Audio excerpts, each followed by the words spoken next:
Labas visiems. Pagaliau vasara konkreti mus ištiko. Dar vėjuota ir dar nėra taip super karšta, bet jau gerai. Jau nebe tiek pavydžiu savo klientam Škotijoje arba mamai Lietuvoje. Tai jau šilta ir pas mus, džiaugiuosi dėl to. Greitai galvoju rašysiu video, praneščiau šiokią tokią informaciją. Daugiau tai lies žmonės, kurie gyvena toli manęs, tai Bostone, Kirtone, aplinkui kažkur, ne. Ir tie, kurie vis klausdavo, ar gali pas mane ateiti, ar yra ofisas ir panašiai, tai taip. Nuo šiol būsiu karts nuo karto ofise. Turbūt tikriausiai, kai kurie žinot, dirba Bostone tokia vertėja Eglė. Tai Eglė pradeda dirbti taip pat ir su draudimais ir mes būsim kartu. Ir kai kuriom dienom aš pas Eglę ofise būsiu. Tai tie, kurie vis klausdavo, ar gali pas mane ateiti pasikalbėti arba dėl kažkokių tai klausimų, ne, tai galėsit užeiti. Tik tais faktas tai, kad parašyti man pirmą turit, ar aš ten esu ar ne, ir tada sutarsim laiką, sutarsim, kada galit pas mane užsukti ir pakalbėti, ne. Pavaišinsiu kava.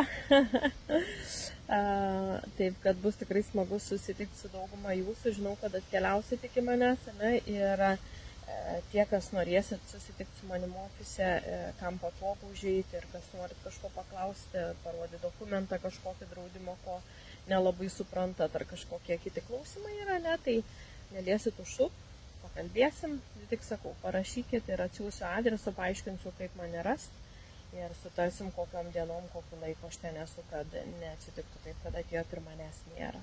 Ne? Tai va, tai šiokių tokių naujienų tiem žmogeliukam, kurie gyvena aplinkui mane, kur netoli ir vis paklausia, ar galiu pas tave ateiti, galėsite ateiti ir aš labai lauksiu. Ne tik patys, bet ir savo draugus ir artimuosius prašom atsiųsti. Ne, iš tikrųjų taip, ne? Tai va, o daugiau kitai savaitai turiu šiokių tokių planų vėlgi padaryti daugiau video. Truputį daugiau informacijos pateikti apie, galvojau, gal pakalbėti apie kritinių ligų draudimus, kokias tos pagrindinės ligas, dėl kokių ligų yra daugiausiai padaroma kleimų, gal kažkurios, sakykime, paminėsiu kai kurias kompanijas, kiek kur kokių ligų yra drausta ir panašiai, ne? Vėlgi, prie kritinių ligų yra įtraukti vaikai, ne visuose draudimuose jie yra įtraukti, taip pat apdrausti kaip ir suaugusieji, tai labai stipriai priklauso nuo draudimo rūšies, nuo kokį produktą mes pasirenkam, kokią kompaniją ir jau žiūrint pagal tai galėsiu pasakyti, kokiom sąlygom yra drausti vaikai ir kiek daug, ne? Nes labai skirtingai.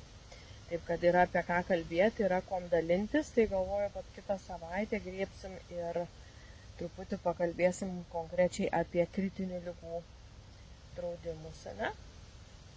Manau, bus naudinga ir sakau, mėgaukite saulę, panašu, kad turėsim visą savaitgalį labai saulėta ir šilta, tai linkiu gražaus ateinančio savaitgalio ir sakau iki kitos savaitės. Ir iki susitikimų Bostone ofise. Ne? Taip kad iki viso ir gražios saulės.